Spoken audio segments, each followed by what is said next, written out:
أعوذ بالله من الشيطان اللعين الرجيم. بسم الله الرحمن الرحيم. الحمد لله رب العالمين، والصلاة والسلام على أشرف الخلق أجمعين، سيدنا ونبينا وحبيب قلوبنا وشفيع ذنوبنا أبي القاسم المصطفى محمد وعلى أهل بيته الطيبين الطاهرين. masu kallon mu assalamu alaikum wa rahmatullahi wa barakatuh. Barkanmu da sake saduwa da ku a cikin wannan shiri mai suna ina mafita. Kamar yadda muka sani ko da yaushe, kuma idan za mu fara wannan shirin muke ƙara yi wa al'umma bayani na dalilai da manufofi na wannan shiri, shine cewa sakamakon yanayi da al'ummar musulmi take ciki, musamman na yadda wasu suke ganin cewa su kaɗai su ne musulmi, duk wanda ya saba da su, duk wanda baya bin irin tunaninsu, duk wanda baya kan irin fahimtarsu, duk wanda baya kan aƙidarsu, suna ganinsa ɗan bid'a ne, suna ganinsa cewa ma mushriki ne, suna ganinsa cewa ba ma addinin nan yake ba. Wannan ya zama mana wajibi mu fito mu gaya wa al'ummar annabi sallallahu alaihi wa alihi wa sallam, shin annabi sallallahu alaihi wa alihi wa sallam ya gaya mana yadda ya wajaba mu kasance ƙarara ko bai gaya mana ba?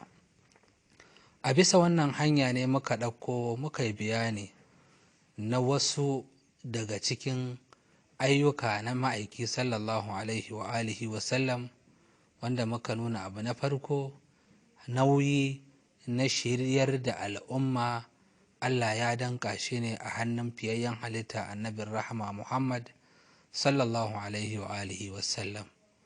Sannan kuma Allah bai kyale mu hakan nan ba, sai da ya nuna mana ƙima da martaba da matsayi na shi wannan manzo Muhammad sallallahu alaihi wa alihi wa sallam, inda Allah tabaraka wa ta'ala abu na farko ya wajabta da'a gare shi, ya wajabta ai biyayya gare shi, ya wajabta abi annabi Muhammad sallallahu alaihi wa alihi wa sallam.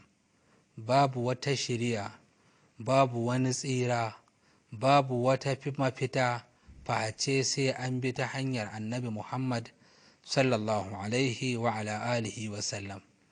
Duk wanda ya ce yana so ya isa ga Allah, amma ya ce zai tsallake umarnin manzon Allah, zai tsallake hannun manzon Allah sallallahu alaihi wa alihi wa sallam, ya ce kuma ta haka yake so ya isa ga Allah, to ba zai taɓa isa ga Allah ba, balma zai nisanta ne daga Allah tabaraka wa ta'ala, saboda bai zo wa Allah ta yadda yake so ba. Kuma mun ga inda Allah tabaraka wa ta'ala ya hana a saba wa ma'aiki, wanda Allah ya yi alkawarin narko ga wanda ya saba wa manzon Allah sallallahu alaihi wa alihi wa sallam. Kai, Allah bai kyale mu hakan nan ba don ya ƙara nuna mana yadda ya kamata ko ya wajaba mai mu'amala da fiyayyen halitta annabi sallallahu alaihi wa alihi wa sallam, sai da ya nuna mana saboda matsayin annabi a wajen Allah, kada a gabaci Allah, kada a gabaci manzon Allah akan wani hukunci. Wato ana gaya mana mutuƙar Allah da manzon Allah ba su haramta abu ba, ba ka da ikon ka zo ka ce wannan abin haramun ne. Matuƙar Allah da manzon Allah ba su faɗi abu ba, ba ka da ikon ka zo ka ce ga yadda yake a addini. Saboda haka ne za mu ga cewa Allah tabaraka wa ta'ala ya ƙara nuna mana kuma dole ne a girmama ma'aiki sallallahu alaihi wa alihi wa sallam, ya gaya mana kada ma mu daga sautin mu a gaban ma'aiki sallallahu alaihi wa sallama, mai magana da shi kamar yadda muke magana da 'yan uwanmu, mu ɗaga murya a sama da muryan ma'aiki sallallahu alaihi wa sallam. Allah tabaraka wa ta'ala yake gaya mana, idan ka ɗaga muryarka a kan muryan ma'aiki, ka ɗaga sautinka sama da sautin ma'aiki, ka yi magana ta yi sama da yadda ma'aiki yake ɗaga sautinsa, to sallarka za ta lalace, azuminka zai lalace, zakkarka za ta lalace, hajjinka zai lalace, duk wani aiki na ibada da kai wanda Allah ke rubuta wa mutum ya yi ibada, to zai ɓace. Saboda me? Saboda kawai ka ɗaga sautinka a kan sautin ma'aiki sallallahu alaihi wa alihi wa sallam. Shi ne Allah yake gaya mana, ya ayyuhallazina amanu la tarfa'u aswatakum fawqa sautin nabi ولا تجهروا له بالقول كجهر بعضكم لبعض أن تحبط أعمالكم وأنتم لا تشعرون. يا قوة da kuka imani, kada ku ɗaga sautinku a birbishin sautin annabi sallallahu alaihi wa alihi wa sallama, kada ku ringa ɗaga muryarku a gaba a kan muryar manzon Allah, kamar yadda idan za ku yi magana da junanku kuke yi, domin idan kuka yi haka ayyukanku za su rushe, ayyukanku za su lalace, alhalin ku kuna ganin kamar kun yi wani aiki na ibada. To muka ce bayan ma'aiki sallallahu alaihi wa wasallama, wane ne yake da irin wannan matsayi, wane ne yake da irin wannan martaba, wanda zai kasance alhakin shari'a yana hannunsa, wanda zai kasance wajibi ne a yi masa da'a kamar yadda za a yi wa annabi da'a, wanda zai kasance za a bi shi sau da kafa kamar yadda za a bi annabi sau da kafa, wanda idan an bi shi an bi Allah, wanda idan aka kauce masa an kauce wa Allah. To a nan ne sai wasu suke ganin cewa, na farko sai suke nuna cewa annabi da zai bar duniya bai naɗa khalifa ba.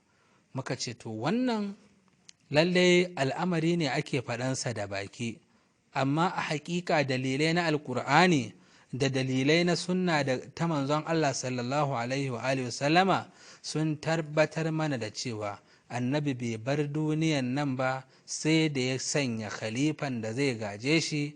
Wannan kuma khalifa din shine al-imamu Ali ibn Abi Talib alaihi afdalu salawatil musallin.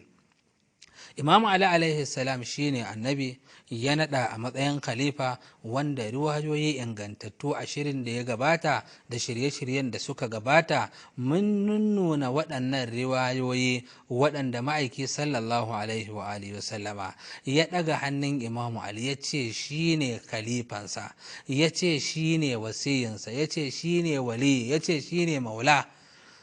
Wanda wasu sun yi ƙoƙarin su fassara ita wannan kalma ta maula da ma'anoni daban-daban, wanda muka ce wannan ma'anoni da duk wata ma'ana da ake so a ba wannan kalma ɗin, to zai zamanto an yi mukabara ne, wato an zo ana kokawa da gaskiya. Domin da annabi sallallahu alaihi wa alihi wasallam ya ce Ali khalifansa ne, Ali wasiyinsa ne, Ali maula ne, alwali ne, yana gaya mana irin matsayin annabi sallallahu alaihi wa alihi wa sallama a wajenmu. Da wannan matsayi nasa da muka faɗa, to yanzu annabi zai bar duniya ya sanya khalifansa wanda zai zama yana da wannan matsayi ɗin. Za a yi mu'amala da shi ta girmamawa, za a yi mu'amala da shi ta biyayya, za a yi mu'amala da shi ta ɗa'a, za a yi mu'amala da shi ta a karɓi addini daga gare shi, kamar yadda ake yi da manzon Allah sallallahu alaihi wa alihi wa sallam. Wannan kuma annabi sallallahu alaihi wa alihi wa sallama bai tsaya a nan ba, ya ƙara bayyana mana matsayi na Imam Ali alaihi salam, inda yake gaya mana cewa bayan annabi ya bar duniya ɗin nan, idan mun samu na farko daman Ali za mu bi, sannan idan ka tsinci cewa ga wani ya faɗi wata magana ya ce haka take, amma ga Ali ya faɗi wata magana, to za ka rabu da kowa, za ka taho wajen waye, za ka taho wajen Ali. Idan da wasu mutane za su yi saɓani a kan addini, wancan ya ce kaza, wancan ya ce kaza, wane ne zai gaya musu gaskiya ya ce ga inda gaskiya take? Annabi sallallahu alaihi wa alihi wa sallam ya gaya mana Ali shine wannan gaskiya take hannunsa, shine zai wa mutane bayanin addinin nan bayan ma'aiki sallallahu alaihi wa alihi wa sallam. Kafin mu zo wannan magana mun yi nuni da wata magana da cewa waɗannan abubuwa da aka faɗa wasu magauta na iyalan ma'aiki sallallahu alaihi wa alihi wa sallama suke ta ƙoƙarin su ƙirƙire-ƙirƙire su dangana maganganun da ba su da tushe, ba su da asali, ba su da wani asasi, su ce ai shi'a ga yadda suke. Na yi ishara a shirin da ya gabata, akwai wani da ina ganinsa, wani daga cikin salafawa, aka tambaye shi cewa idan aka yi wa shi'a, idan mutum ɗan shi'a ne sai aka yi masa mutuwa, shin ya halatta a yi masa ta'aziyya? Abin da yake cewa ina, menene, shi'a ba musulmi ba ne, saboda mai a wajensa ya ce shi'a suna da ƙur'aninsu, ya ce shi'a suna zagin uwar mu'minai na Aisha wal iyadu billah, ya ce shi'a suna zagin wane da wane da wane, shi'a yanzu ba sun wato irin waɗannan ƙage-ƙage da ƙaryace-ƙaryace da abubuwa na munafinci, wanda shi mai faɗar magana na yi imani har ga Allah ya san ƙarya yake, ya san abin da yake faɗa munafinci ne. Duk mutumin da zai fito ya hau mambari da sunan shi malami ne, ya zo ya ce shi'a suna da ƙur'ani, ya zo ya ce shi'a suna cewa wai Ali shine annabi wal iyadu billah, ko ya ce shi'a suna aibata uwar mu'minai Aisha, ko ya ce shi'a suna kaza, suna zagin sahabbai. Wallahi al'azim ya san shi munafinci yake yi, ya san wannan magana da yake faɗa ƙarya ce tsagwaranta, domin ga al'amarin yadda yake a wajen shi'a. Wannan ta sa muka nuna wannan bayani ɗin mu ce abinda malaman shi'a suke faɗa, abinda ya zo a littattafan shi'a ko ya zo a cikin littattafai na sunna, kuma ko da lafazi ba haka yake ba, amma a bisa naƙali yadda aka rawaito abin ma'anarsu za ka ga daidai ce. Misali, a nuna mana wannan littafin da muka karanto riwaya daga cikinsa a shirin da ya gabata, ba mu gama karantawa ba. Wannan alkafi, usul kafi ne, littafi ne na hadisi na shi'a. A cikin wannan littafi mun karanta wannan riwaya ɗin mai lamba ta ɗaya a cikin babu anna Allah azza wa jalla lam yu'allim nabiyahu ilman illa amarahu an yu'allimahu amiral mu'minin wa annahu kana sharikahu fil ilm. Yake cewa wannan babi ne wanda cewa Allah tabaraka wa ta'ala mai girma da ɗaukaka bai sanar da annabinsa wani ilimi ba, face sai ya umarci annabi sallallahu alaihi wa sallama da ya sanar da imamu Ali wannan ilimi ɗin. Don haka wa annahu kana sharikahu fil ilmi, Ali alaihi salam ya kasance abokin tarayyar annabi sallallahu alaihi wa sallam a wajen ilimi. A nan yake faɗa mana, amma me ake nufi da wannan shine hadisi yake cewa عن أبي عبد الله دقى إمام صادق عليه السلام قال إن جبرائيل عليه السلام أتى رسول الله صلى الله عليه وآله وسلم برمانتين فأكل رسول الله صلى الله عليه وآله وسلم إحداهما وكسر الأخرى بنصفين فأكل نصفا وأطعم عليا نصفا ثم قال رسول الله صلى الله عليه وآله وسلم يا أخي هل تدري ما هاتان الرمانتان؟ قال لا. قال أما الأولى فالنبوة ليس لك فيها نصيب، وأما الأخرى فالعلم أنت شريكي فيه. فقلت أصلحك الله كيف كان يكون شريكه فيه؟ قال لم يعلم الله أو لم يعلم الله محمدا صلى الله عليه وآله وسلم علما إلا وأمره أن يعلمه عليا. الله الله. wannan riwaya abinda take faɗa cewa mala'ika Imam Sadiq alaihi salam ya rawaito cewa annabi sallallahu alaihi wa alihi wasallama mala'ika jibril ya zo masa, mala'ika jibril ya zo wa manzon Allah sallallahu alaihi wa alihi wasallam da rumman guda biyu. Wannan rumman ɗin sai annabi ya cinye guda ɗaya shi kaɗai, saboda rumman ne guda biyu. Annabi ya cinye ƙwaya ɗaya shi kaɗai, bai ba wa Ali alaihi salam komai daga ciki ba. Sannan ya ɗauko rumman na biyu sai ya raba shi biyu daidai da daidai. Annabi ya ci rabin wannan rumman ɗin sai kuma ya ba wa Imam Ali alaihi salam rabin wannan rumman ɗin. Sai annabi sallallahu alaihi wa sallama yake cewa ya akhi hal tadri ma hatanin rummanatan, yace da Imam Ali, ya kai dan uwana, shin ka san wannan rumman ɗin guda biyu menene? Qala la, sai Imam Ali yake cewa ban sani ba. Qala, sai manzo ya bashi amsa, amma al-ula fan nubuwa, wannan rumman na farko wanda na cinye shi ban san maka komai daga cikin sa ba, yace annabta ce. Me yasa ban baka ba? Laysa laka fiha nasib, ya kai Ali baka da wani rabo a cikin annabta. Ali ba annabi bane, Ali ba zai taɓa samun annabta ba, Ali ba shi da kaso a cikin annabta. Allah bai tsara ba Ali zai ba wa Ali annabta. Bayan annabi Muhammad sallallahu alaihi wa alihi wasallama babu wani annabi. Wannan abin da yake a cikin littafin Shi'a kenan, saboda Allah, saboda manzon Allah. Waɗanda suke cewa Shi'a wai suna cewa wai za a kawo wa Ali wahayi, wai sai aka kai wa ma'aiki la ilaha illallah Muhammadun Rasulullah sallallahu alaihi wa alihi sallama. Dan Allah, dan annaba, a ina kuka samu wannan magana? Ga dai abin da yake a littafan Shi'a cewa annabi sallallahu alaihi wa alihi sallama ya gaya wa Imam Ali ba ka da rabo ga annabta. Imam Ali ba zai taɓa zama annabi ba, an rufe ƙofar annabta da fiyayyen halitta annabi Muhammad sallallahu alaihi wa alihi wasallam. Amma menene sai ya gaya masa cewa amma wancan rumman ɗin da na raba shi guda biyu na baka rabi, ya ce to fa ammal ukhra fal ilmu, wannan rumman ɗin da na raba biyu na baka rabi ilimi ne, amma ta fuskar ilimi an ta shariki fihi, kai abokin tarayya na ne a cikin ilimi. Amma ta yaya?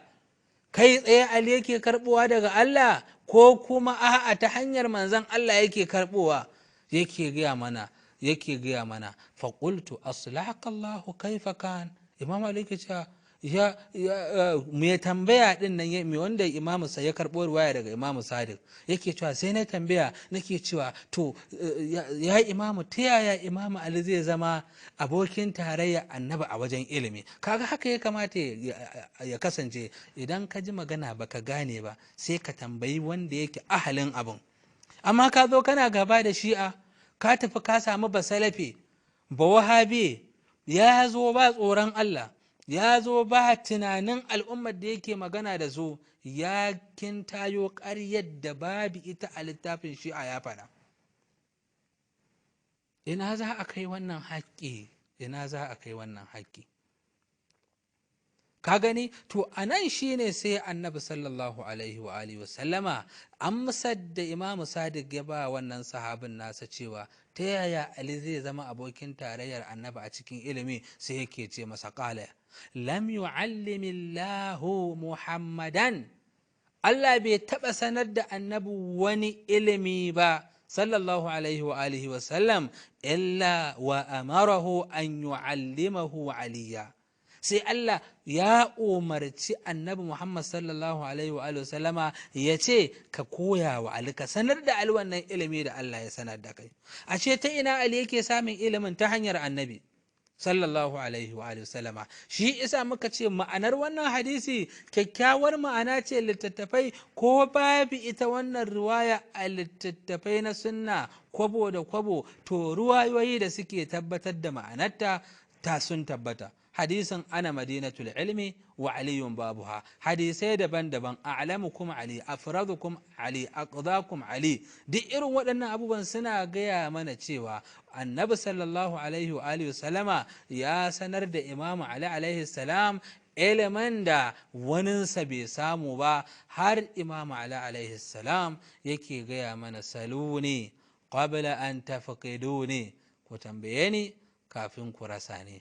wannan shine Ali alaihi salam, khalifa na manzon Allah sallallahu alaihi wa ala alihi wasallam. Saboda ana yi min nuni da cewa lokaci yayi da za mu je dan hutu na rabin lokaci, to za mu dan sa ainihin waƙafi a nan, idan muka dawo sai mu dora daga inda muka tsaya. a jira mu.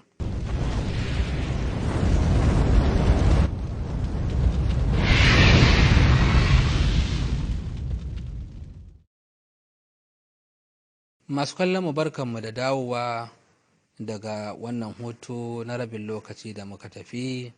Kafin mu tafi, muna magana akan wannan hadisi da ya zo a cikin littafi na Shi'a, wato zai zama amsa ce ga duk wanda yake ganin yana so ya fahimci gaskiya, yana so ya amfani da abin da yake, yana son ya fahimci ina makarantar ahlul baiti suka sa gaba, ba tare da ya bi ta hanyar maƙiyansu sun gaya masa ƙarya, sun gaya masa sharri, sun dangana shi da wannan makaranta ba. Littafi muka karanta cewa na'am, Imam Ali alaihi salam wasiyi ne na ma'aiki sallallahu alaihi wa sallama. Duk ilimin da Allah ya sanar da annabi, sai ya ce wa annabi ya sanar da Imam Ali alaihi salam, wanda kuma mun gani inda annabi ya gaya masa cewa Ali, ba ka da rabo ga annabta, kai ba annabi ba ne, kuma babu yadda zai Ali ya zama annabi. Wannan shine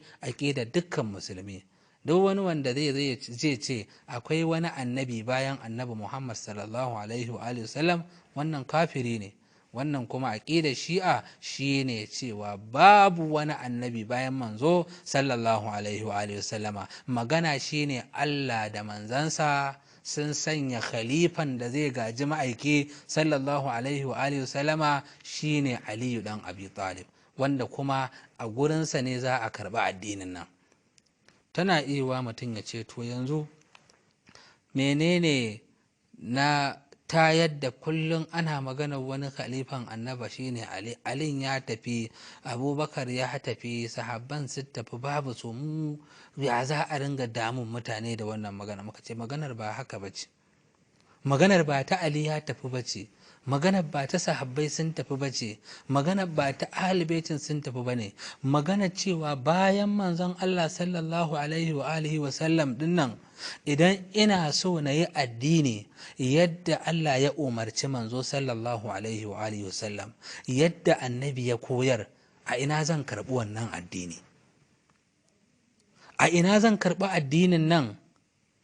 Shine muka faɗa, Allah da manzon Allah suka bayyana Ali alaihi salam shine wanda za a karbi shari'a a hannunsa. Wato idan kana so ka isa ga manzon Allah sallallahu alaihi wa alihi sallama, to ka zo, annabi ya bar Ali ya ce a bi shi, a karba addinin nan daga gare shi, kamar yadda za ka karba addini ga annabi. Kai wa Ali da'a kamar yadda za ka yi wa annabi da'a, kai biyayya ga Ali kamar yadda za ka yi wa annabi biyayya. Idan addinin ka ya zama ba ta hanyar Ali ka karba ba, to kana da buƙatar dalili guda biyu kamar yadda muka faɗa. Na farko, wanda ka karɓi addinin nan a gurinsa ka ce shi a ƙur'ani ne, ko kuma ka ce shi itira ne, ahlul baiti ne. Mutuƙar wanda ka karɓi addini a gurinsa ba ƙur'ani ba ne, ba baka haɗa guda biyu, ƙur'ani da ahlul baiti ba, to ka tabbata addinin naka akwai alamar tambaya a kai. Saboda annabi ta yi mana, yana bar muku nauyaye guda biyu, ƙur'ani da ahlul baiti, kuma bai bar mu a duhu bai bayyana mana ƙur'ani da ahlul baitin nan suwa nake nufi ahlul baiti, sai ya gaya mana Ali da Fatima da Hassan da Hussein. Saboda haka wajibi ne addinin ka ya zamana ka karɓa daga waɗannan mutane. Don haka ne ma'aiki sallallahu alaihi wa alihi wa sallam a wani waje yake gaya mana, idan muka gade wannan littafi na sunna ne za mu nuna shi, wannan littafi mai suna tarihu madinati dimashq. Wannan littafi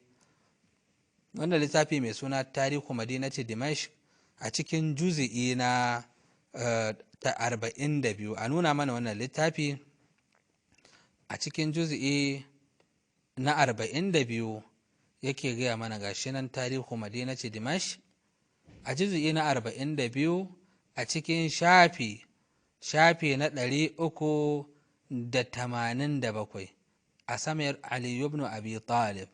A nan me yake cewa da ya kawo riwaya da sanadi yake cewa sami'tu, wannan shi yake haddathana Abu Nu'aym. Abu Nu'aym wane ne? shine Dirar dan Surad. yace haddathana al-Mu'tamir qala sami'tu abi yadhkuru 'an al-Hasan 'an Anas anna Rasulullah sallallahu alayhi wa sallam qala li Ali أنت تبين ما اختلفوا فيه بعدي.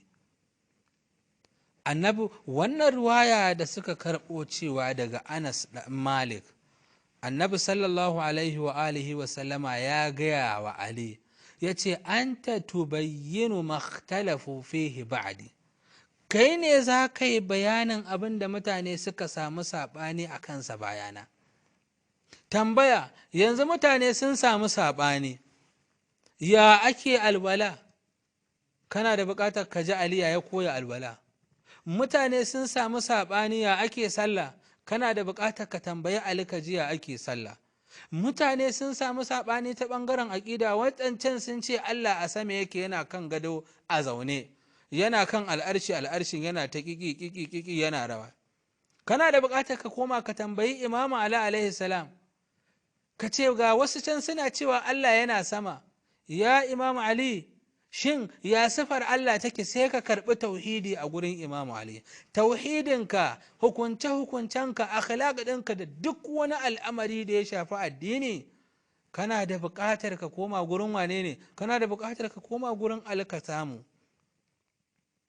Wannan shine abin da muke faɗa, hadisi daga ma'aiki sallallahu alaihi wa sallam. Shi kuma wannan sanadi na wannan hadisi, saboda waɗanda suka so su soki wannan hadisi sun so su soki Dirar ɗan Surad, su ce Dirar ɗan Surad ai ba fiƙa bane ko kuma ba a karɓar ruwayarsa, amma mun tabbatar a gurare daban-daban cewa malamai sun tabbatar da cewa Diraru ɗan Surad ɗin nan mutum ne wanda yake fiƙa ne, kuma ba shi da wata matsala da za ta hana a karɓi hadisi daga gare shi.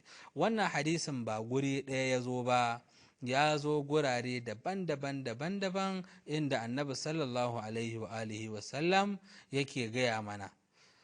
Har ila yau dai a cikin wannan littafi, idan da za mu koma cikin shafi na 242, za mu ga wata magana ɗin wacce take tana da muhimmanci a nuna mana a dai cikin wannan littafin.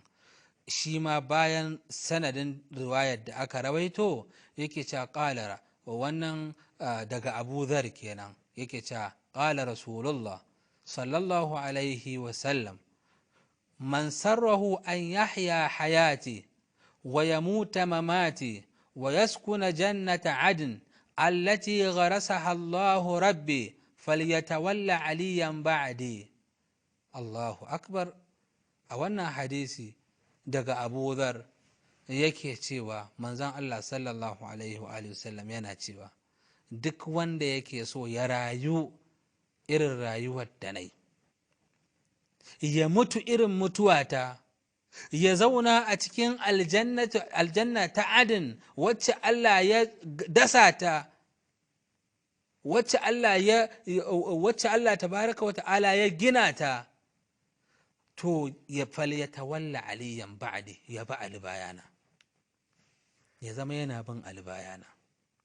Ashe kenan nan gaba za mu zo mu ji ya akai mutane suka wayi gari sun manta, suka ajiye annabi, ga wanda ya ce abu a bayansa, ga wanda ya ce a jibinta a bayansa, ga wanda ya ce a karɓi addini a bayansa. Ina aka ajiye aka tafi wasu sunaye daban-daban, aka ce kuma shine addini, aka ce kuma wanda bai wannan ba addini yake ba. Wasu daga baya aka zo aka ce mana wai salafiya, aka zo aka ce mana ai sai ka zama kaza. Dan Allah dan annabi, a ina manzon Allah sallallahu alaihi wa alihi wasallama ya zo ya ce mana ka zama salafi, ko ya zo ce mana ka bi wata aƙida sunanta salafiya? Abinda annabi ya gaya mana, ya bar mana alƙur'ani, ya bar mana ahlul baiti, ya ce mana mu bi Ali, ya ce in mun samu saɓanin addinin nan da duniya mu tambayiwa mu bi Ali. Waɗannan maganganu za mu ga akwai wani hadisin da har ila yau a cikin shi wannan littafi na tarihu madinati dimashq yake kawo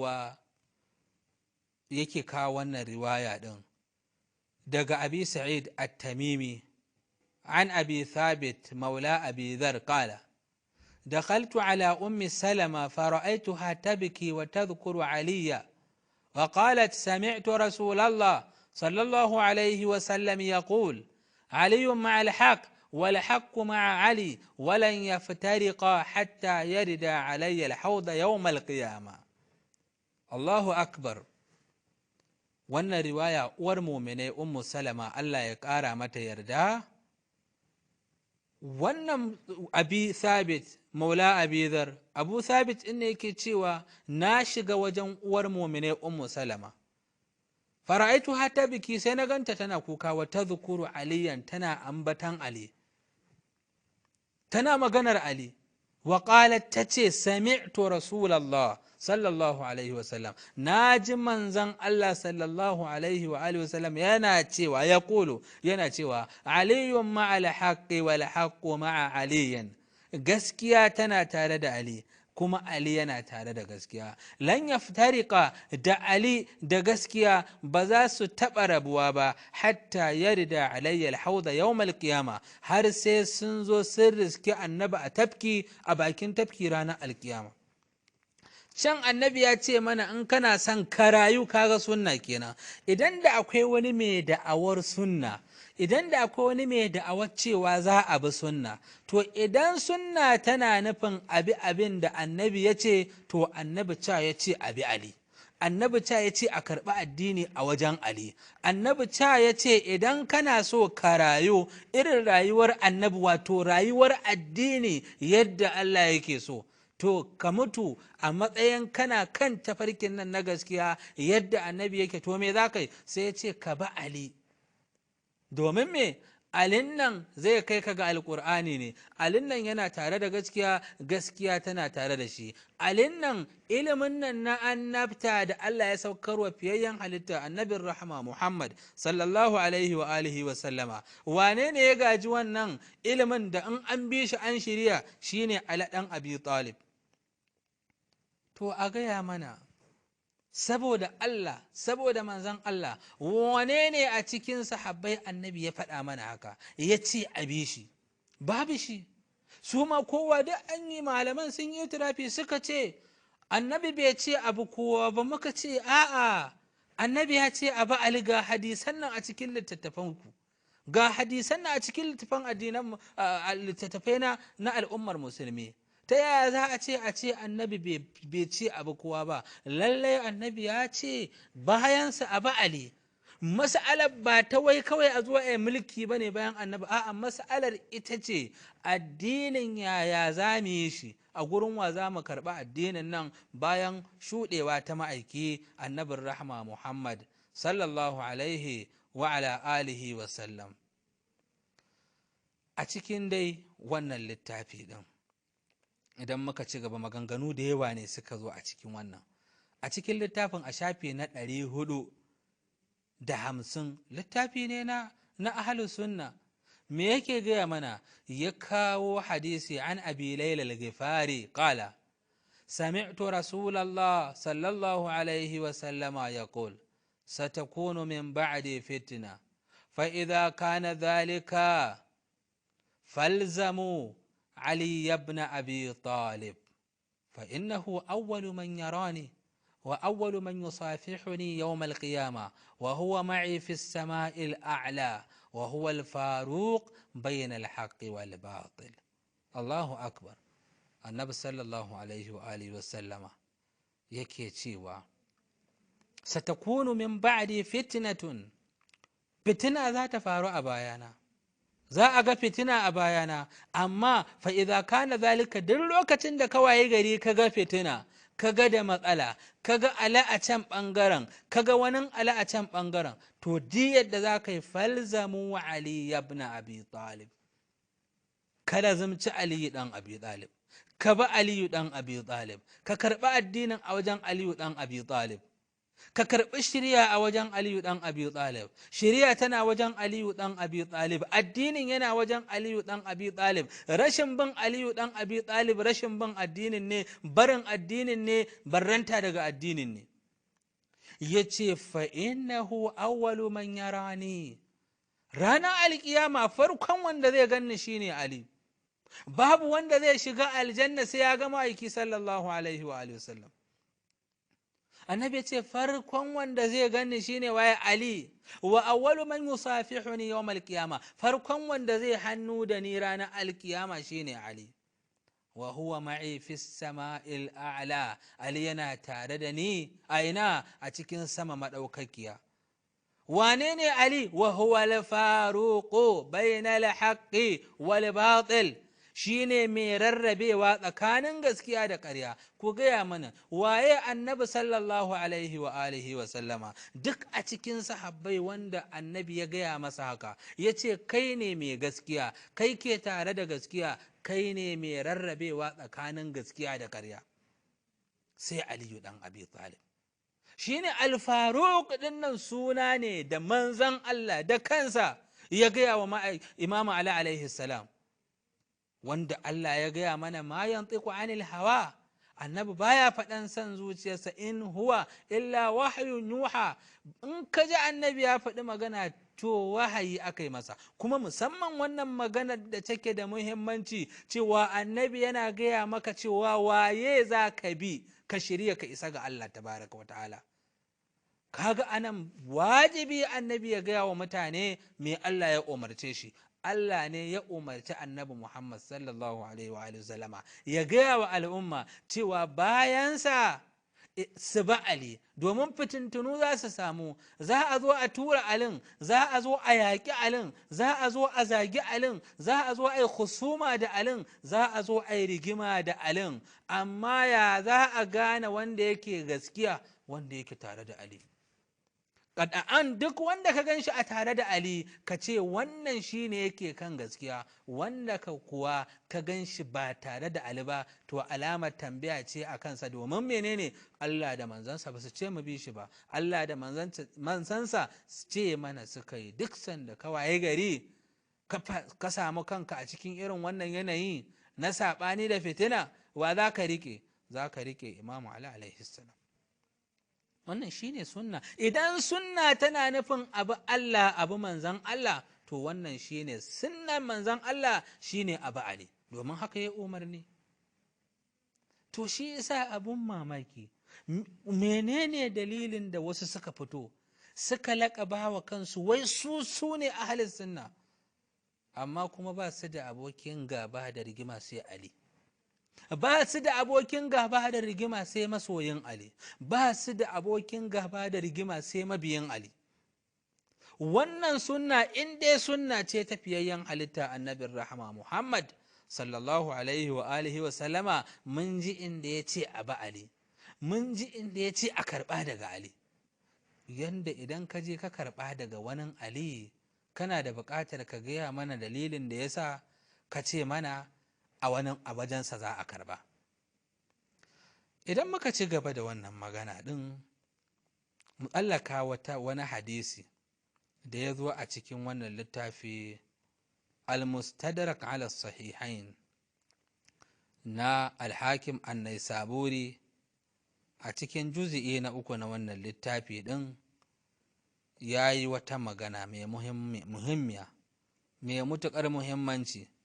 A cikin wannan littafi a shafi na 140 ga lamba nan, za mu ga a hadisi mai lamba 4681 ya kawo hadisi daga Abu Dhar, sahabi na manzon Allah sallallahu alaihi wa sallama, yake cewa qala rasulullah sallallahu alaihi wa ala alihi wa sallam, man ata'ani faqad ata'a Allah wa man asani faqad asa Allah. Yace annabi sallallahu alaihi wa alihi wa sallama yana faɗa cewa duk wanda ya bi ni, man ata'ani, duk wanda ya da'a gare ni, faqad ata'a Allah, haƙiƙa ya da'a ga Allah, wa man asani faqad asa Allah, duk wanda ya saba wa annabi ya ce duk wanda ya saba min ya saba, hakika ya saba wa Allah. sai annabi ya gaya mana wa man ata'a aliyan faqad ata'ani, to bayana fa wa za a yi wa da'a? Annabi ya ce bayana kuma duk wanda ya yi da'a ga Ali to hakika ya yi da'a gare ni, duk wanda ya yi biyayya ga Ali to hakika ya yi biyayya ga manzon Allah sallallahu alaihi wa alihi wasallama. wa man asa aliyan faqad asani, duk wanda ya saba wa Ali to ya saba wa manzon Allah sallallahu alaihi wa ala alihi wa sallam. A ciki yake cewa hadha hadithun sahihul isnadi, yace wannan hadisi ne wanda yake sanadinsa ingantacce ne. walam yukhrijahu, amma Bukhari da Muslim ba su rawaito wannan hadisin ba. A wannan ne muke cewa ashe mabiya makaranta ta Ahlul Baiti da suke tananata wa al'umman manzon Allah sallallahu alaihi wa alihi wasallama cewa su sani fa ga abin da Allah ya dora mu akai, ga hanyar yadda take shine ka bi Allah ka bi manzon Allah sallallahu alaihi wa alihi wasallama. bayan annabi Muhammad sallallahu alaihi wa alihi wasallama wa za ka bi? shine ka bi Aliyu dan Abi Talib.